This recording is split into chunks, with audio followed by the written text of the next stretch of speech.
예수님 오신 지 1000년이 2번 지나고 세 번째 1000년을 기다리던 그 무렵이었으니까 아마 1999년쯤 되지 않았나 싶습니다.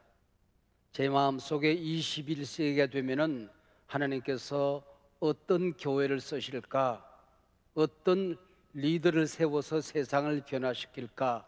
그래서 세계적인 영적인 거성들을, 영적인 지도자들을 만나보고 싶은 생각이 있었습니다.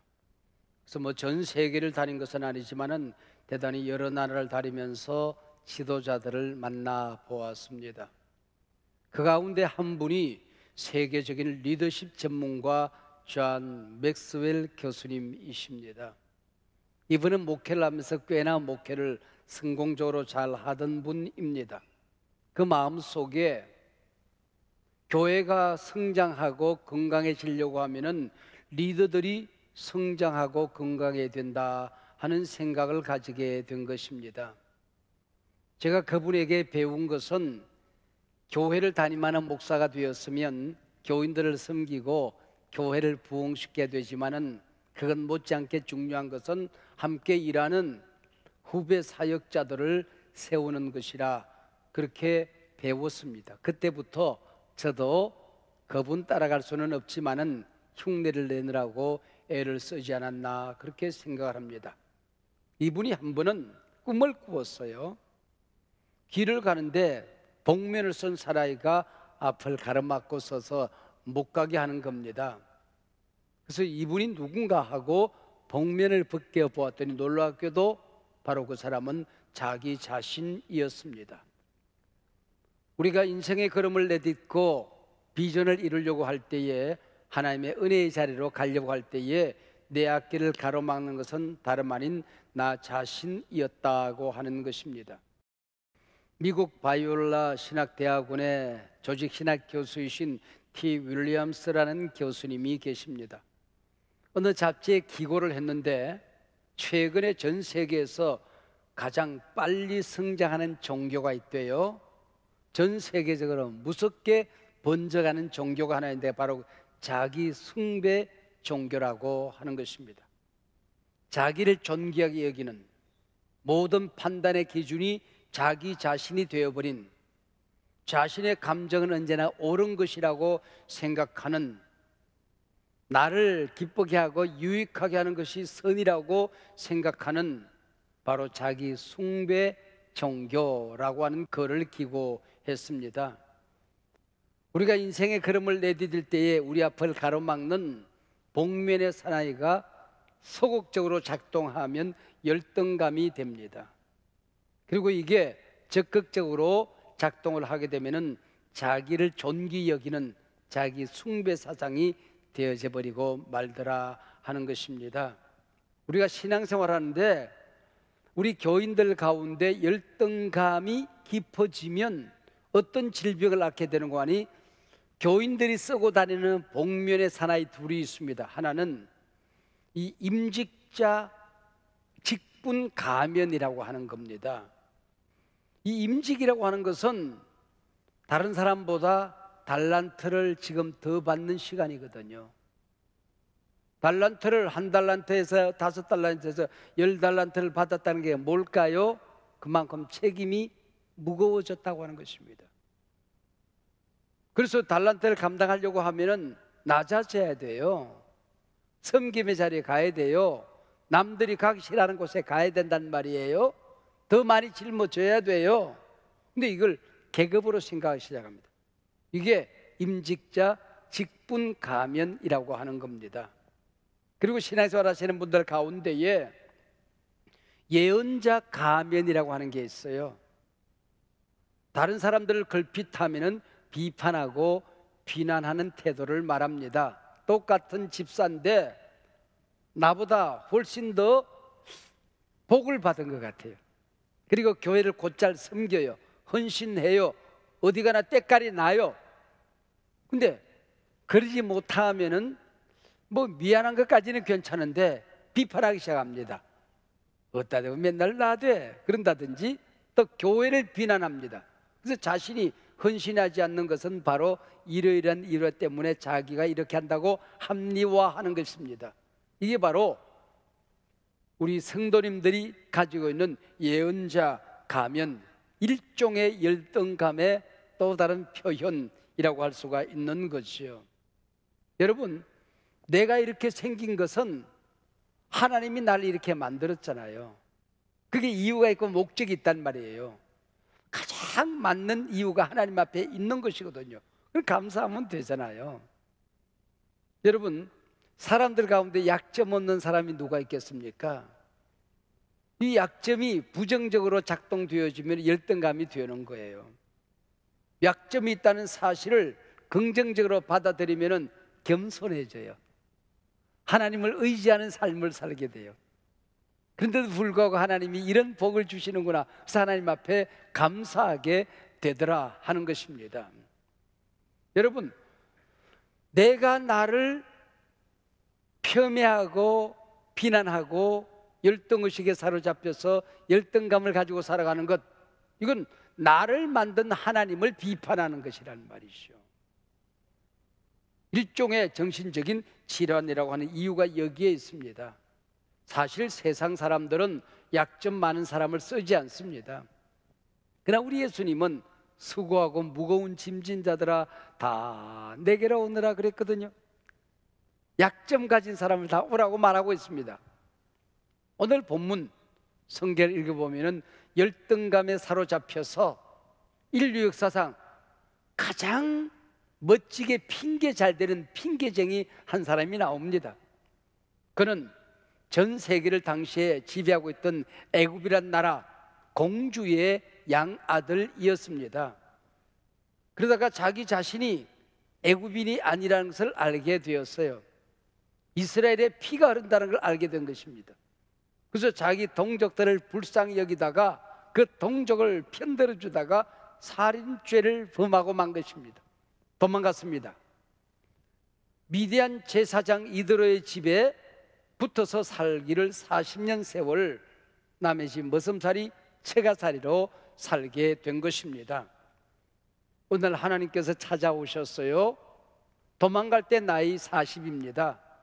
처가살이 40년, 이제 80의 나이였습니다. 늙어막하게 은퇴를 준비하며 인생의 마지막을 정리하는 순간에 하나님이 찾아오신 것입니다. 네가 가서 이 백성을 불쌍히 여기고 구해내라는 겁니다. 출애굽의 영웅이 되라고 하는 거지요. 그러면은 그동안 자기 동족을 사랑하고 꿈꾸던 일 아닙니까? 백성들에게 달려가서 사랑하는 국민 여러분, 하나님께서 내게 찾아오셨습니다. 여러분과 저를 이제는 해방 자유인으로 선포하셨습니다. 그럴만하지 않습니까? 그러나 모세는 3장 11절부터 멋진 핑계를 대기 시작합니다. 첫 번째 핑계, 내가 누구관데 하는 핑계였습니다. 내까지 게 뭔데 그 얘기지요. 그러면은 하나님께서 내가 누구관데 그랬다고 한다면은 네가 얼마나 대단한 존재인지, 네가 얼마나 잘 준비된 존재인지 이걸 말씀하실 것 같은데, 내가 누구관데라고 핑계대는 이 모세 앞에 하나님께서 뭐라고 대답합니까? 네가 누구냐고? 내가 너와 함께 할 거야. 여러분, 동문서답입니다. 좀 더 정확하게 말하면 우문현답이죠. 내가 누구간데 네가 누구긴 하나님이 너와 함께하는 존재이지. 하나님이 너와 함께하는 모든 것 다 가진 거야. 꿈이 그 안에 있는 거야. 인생의 갈 길이 그 있는 거야. 능력이 그 안에 있는 거야. 모든 권세가 네 안에 있는 거야. 왜? 내가 너와 함께 하느니라 라고 대답을 하는 것입니다. 두 번째 멋진 핑계는, 그러면은 하나님 당신은 누굽니까? 라고 묻는 것입니다. 하나님이 나를 당신들에게 보냈다고 백성에게 얘기하면 백성들이 믿어주겠습니까? 백성들이 그래 네가 말한 하나님이 누구냐 물으면 뭐라고 대답할까요? 하나님 당신은 누구십니까? 그때 하나님께서 뭐라고 대답하십니까? 나는 나야. I am that I am. I am who I am. 나는 누가 있으라고 그래서 있는 존재가 아니고 모든 만물의 존재의 근원이다. 그게 I am who I am입니다. 나는 스스로 있는 자리라. 하나님 당신이 누굽니까? 라고 물었을 때에 하나님은 그렇게 대답을 합니다. 그리고는 3장이 막을 내리고 출애굽기 4장으로 넘어와서 문이 열리자마자 4장 1절, 내가 뭘 가졌다고, 내가 무슨 능력이 있다고 이 일을 감당합니까? 그때 하나님께서 뭐라 그럽니까? 그래, 네가 가진 게 뭐냐? 아니, 양치던 지팡이 하나가 있습니다. 그거 던져봐라. 던졌더니 뱀이 된 겁니다. 그리고 물려고 덤벼드니까 꼬리를 잡아라. 뱀은 꼬리 잡는 게 아니잖아요. 막대기로 목을 딱 누르고 목을 잡아야 되는데 꼬리를 잡으래요. 꼬리를 잡자마자 다시 지팡이가 된 겁니다. 뭘 의미하는 것일까요? 네가 뭘 가졌느냐, 네가 뭘 할 수 있느냐, 네가 약점이 있느냐 없느냐, 네가 얼마나 위대하냐 하나도 중요하지 않다. 너는 지팡이 하나라도 괜찮다. 꼬챙이 하나라도 괜찮다. 길바닥에 굴러다니는 돌멩이 하나도 괜찮다. 내가 너와 함께 하면 네가 권능을 받고 할렐루야, 네가 능력을 받고 할렐루야, 네 모든 권세가 너에게 있는 거야. 네가 누구냐, 네가 뭘 가졌느냐, 네가 뭘 할 수 있냐 하는 건 중요하지 않다고 하는 것입니다. 그 다음 이어지는 4장 10절에 가서 보면 모세는 또 말합니다. 하나님 알다시피 내 말이 어눌하지 않습니까? 내가 누구 앞에 서서 말을 제대로 할 수 있는 사람입니까? 저는 혀가 뻣뻣하고 말더듬이였던 모양이죠. 나는 말이 안 되는 사람입니다. 그때 하나님께서 모세야, 누가 그 입을 지었겠니? 참 하나님 부드럽게 말씀하시죠. 제가 만약에 성경에 저자했다고 한다면 그렇게 썼을 거예요. 네 주둥이 누가 만드는데? 그 얘기거든요. 아니 내 앞에 쫑알쫑알 해놓고는 너는 말을 못한다 그러면 되느냐? 그 주둥이 누가 만드는데? 그 얘기거든요. 내가 입을 만들었으면 그 입에 말을 주시는 분도 나다, 그 얘기지요. 그 정도 됐으면 이제는 아이고 그냥 뭐 부족하시면 제가 한번 가보겠습니다 그런다든지, 하나님이 함께 하시면 제가 해보죠, 그럴 것 아닙니까? 이번엔 뭐라고 하니 하나님을 향해 고개를 빳빳하게 듭니다. 하나님 보낼 만한 자를 보내세요 그럽니다. 그 정도 됐으면은 뒤통수 하나 탁 치면서 됐다 이 자식아, 너 아니면 사람이 없나? 그러실 법도 한데, 그 다음에 이어지는 하나님의 메시지는 나는 한 번 선택하면 버리지 않는다. 할렐루야. 모자라면 채워서 쓴다. 할렐루야. 병들면 고쳐서 쓴다. 할렐루야. 다리를 꺾어서라도 손을 비틀어서라도 나는 내가 선택한 자를 쓴다. 할렐루야. 내가 가진 것이 없다고, 약점이 많다고 하나님이 나를 포기하지 않으신다고 하는 것입니다. 이 땅에 우리가 태어나서 가장 중요한 일이 뭘까요? 예수 믿고 구원받는 거예요. 여러분, 예수를 그리스도로 믿으십니까? 오늘 죽어도 천국에 가십니까? 인생의 가장 중요한 일을 이제 완성한 거예요. 그러면은 예수 믿고 구원받자마자 딱딱 죽으면 제일 좋거든. 근데 하나님 살려놨단 말이에요. 왜 살려놨을까요? 일을 하라고. 구원받은 다음에는 하나님을 섬기는 게 그렇게 중요한 거예요. 하나님을 섬긴다는 게 또 뭘까요? 출애굽기를 펼치자마자 내 백성을 보내라, 광야에 가서 나를 섬길 것이라 그렇게 합니다. 섬긴다는 얘기는 제사한다, 예배한다는 말과 같은 말입니다.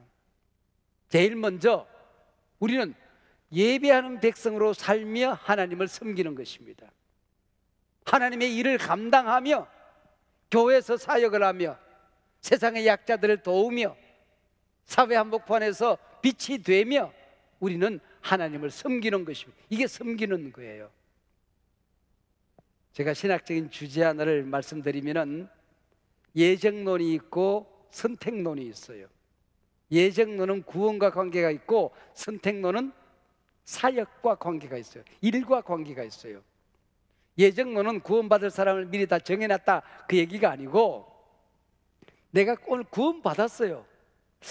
내가 어떻게 구원받았지 하고 돌이켜 보니까 뭘 가진 게 있어야지. 내가 해놓은 게 있어야지. 나 때문에 구원받은 게 아니고 모든 구원의 조건이 하나님에게 있었네. 하나님이 미리 모든 걸 정해놓고 날 이곳까지 인도하셨네.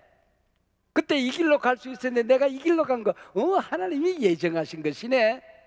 그래서 구원받은 것을 감사하게 되는, 이게 예정론이에요. 그럼 나 뭐하고 살지? 그때 하나님께서 꿈도 주시고 비전도 주시고 능력도 주시거든요. 일을 하도록 불러주신 것, 하나님 앞에 가서 우리가 멸류관 쓰도록 하나님이 기회를 주시는 것, 그게 바로 선택론이라고 하는 거죠. 여러분, 그래서 우리가 구원받은 것 다음에 중요한 것은 하나님을 섬기는 것입니다. 내 목숨이 온 천하보다도 귀중하지만은 이 목숨 역시 하나님이 내게 맡겨준 사명, 소명을 감당할 때만이 존재 가치가 있는 것이거든. 사명이란 말이 참 재미있죠? 여러분, 일사자의 목숨명입니다. 내 목숨이 일을 하기 위해서, 무슨 일을 하기 위해서 존재하느냐, 그게 사명이라고 하는 겁니다. 근데 왜 이렇게 뒤늦게 왔냐는 겁니다. 모세 얘기는 지난 40년 동안 내가 기다릴 때는 안 오시더니 이제는 늙어막 모든 인생을 정리해야 되는 이 시간에 오셔서 날 보고 이 백성을 구원하라니 너무 늦었습니다. 너무 늦게 오셨습니다. 그 얘기입니다. 지금 모세 나이 80이에요. 물론 지금의 80과 그때 80은 다르지요. 그러나 그때도 80은 노인입니다. 모세가 몇 살까지 살았어요? 120. 그러면 요즘으로 말하면 60이 좋게 넘어선 나이입니다. 이미 시니어가 되어가고 있는 겁니다. 그러면 인생을 이제 정리해야 될 시점에 누구나 다 은퇴한 이후입니다. 근데 하나님께서 부르셨다는 거예요. 7장 7절에 보면 이때 모세 나이가 80, 아론의 나이가 83세였더라 그랬습니다. 모세가 80이 되었을 때에 불러서 출애굽의 영웅으로 만드시고 일하게 하셨다. 이게 굉장한 신학적인 의미가 있는 것입니다. 하나님이 쓸 수 없는 사람은 없다. 할렐루야. 늙어도 쓴다, 없어도 쓴다, 가난해도 쓴다, 병들어도 쓴다. 할렐루야. 이게 바로 모세가 80이 되었을 때에 하나님이 찾아오셨다는 이 말씀입니다. 여러분, 성경에 보면 하나님하고 인간하고 이 가치관과 관점 때문에 가끔 옥신각신할 때가 있어요. 믿으라 그랬더니 사람들은 뭐라고 그런가니, 보여주세요. 봐야 믿을 것 아니에요. 하나님 뭐라 그럽니까? 믿으면 보인다는 겁니다. 여러분, 보고 믿는 게 아니에요. 믿고 보는 게 믿음이라고 하는 겁니다. 일을 해라 그랬더니 뭘 가진 게 있어야죠. 일을 하면 네가 가지게 될 것이다, 그 얘기입니다. 그래서 일하는 자에게 권능을 주신다는 말씀이죠. 여러분, 우리가 하나님 앞에 설 때까지 복을 받는 길이 있어요. 여러분, 시간 남아서 봉사하는 게 아니에요. 봉사하면 그 시간이 하나님 나라에 쌓이는 겁니다. 할렐루야. 내 몸이 건강해서만 일하는 게 아닙니다. 일하면 건강한 겁니다. 일하라고 건강 주신 겁니다. 헌신해라, 봉사해라, 충성해라. 가진 게 있어야죠. 충성하면 주십니다. 할렐루야. 주신 것은 충성하라고 주신 것입니다. 이걸 우리가 알아야 돼요. 미국의 39대 대통령은 지미 카터입니다. 미국의 많은 대통령 가운데에 재임에 실패한 몇 안 되는 사람 가운데 한 사람이지요. 이 4년 동안에 이루어놓은 업적이 별로 없어요. 우리가 기억나는 업적이 없어요.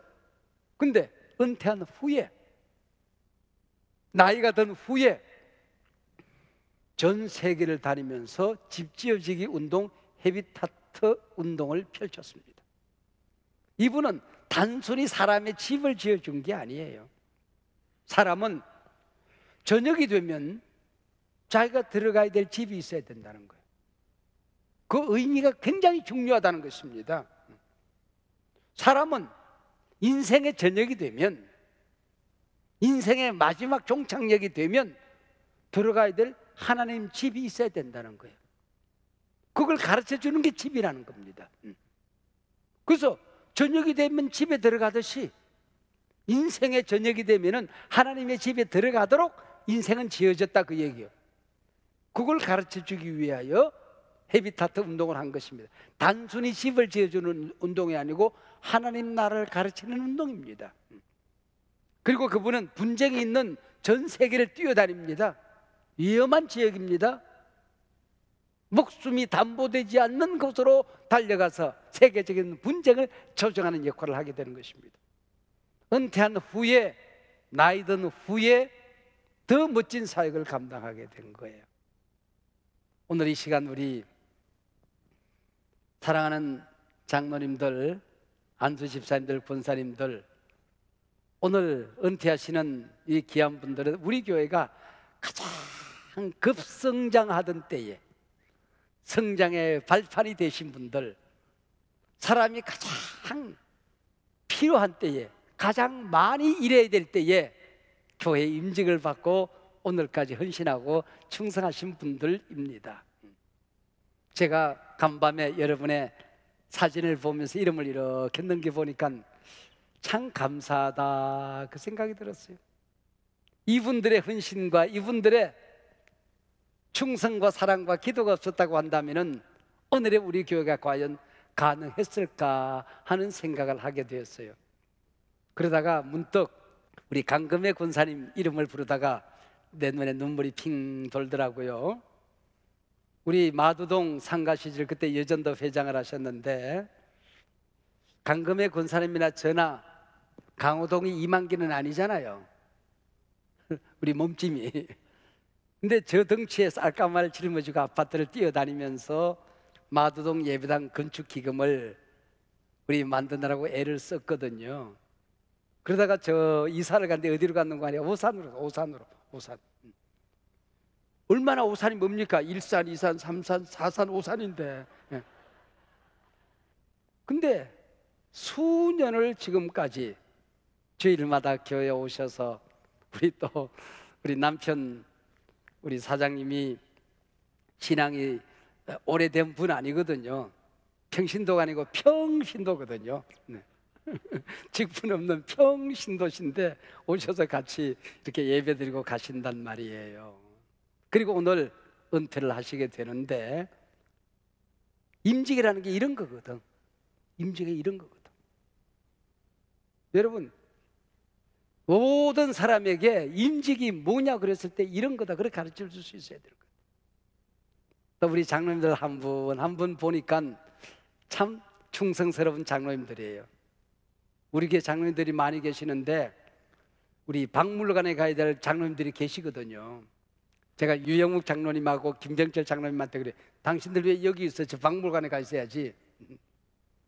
한 번도 교회 가본 적이 없는 분들이 부인의 손에 이끌려서 상가교회로 나오시고 장로님이 되신 분들이니까 우리 교회 역사 박물관에 혼자 서 있어야 돼요. 기념비적인 인물들이지. 얼마나 귀한 분들입니까? 여러분, 오늘 이분들이 갈렙 사역자로 추대를 받습니다. 은퇴라고 하는 이 리타이어라고 하는 말은 타이어를 바꿔 끼운다, 그 얘기예요. 지금까지 무거운 짐을 지고 교회 사역을 감당하다가 이제는 그 짐을 내려놓고 영적인 사역으로 교회 구멍난 자리 찾아가서 꼭 하고 싶었는데 못했던 자리로 가서 그 일을 감당하는 게 리타이어, 은퇴라고 하는 것입니다. 여러분, 지금까지 충성을 해오셨고 여러분이 계셔서 오늘 한서망교회가 존재합니다.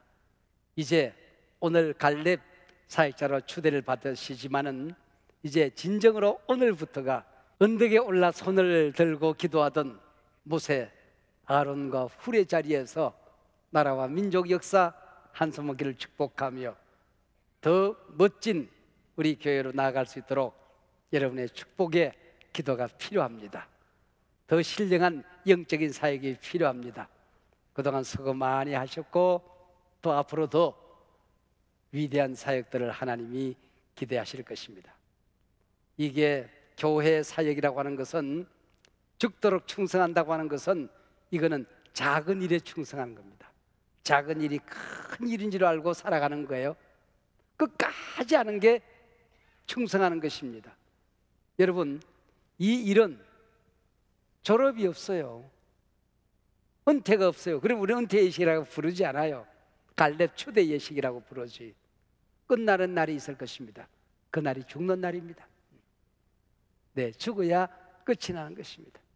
여러분, 앞으로 더 하나님께서 건강도 주시고 또 더 신령한 능력도 주시고 또 교회를 사랑하는 마음도 주시고 하나님의 더 큰 은혜와 평강이 넘치시기를 빕니다.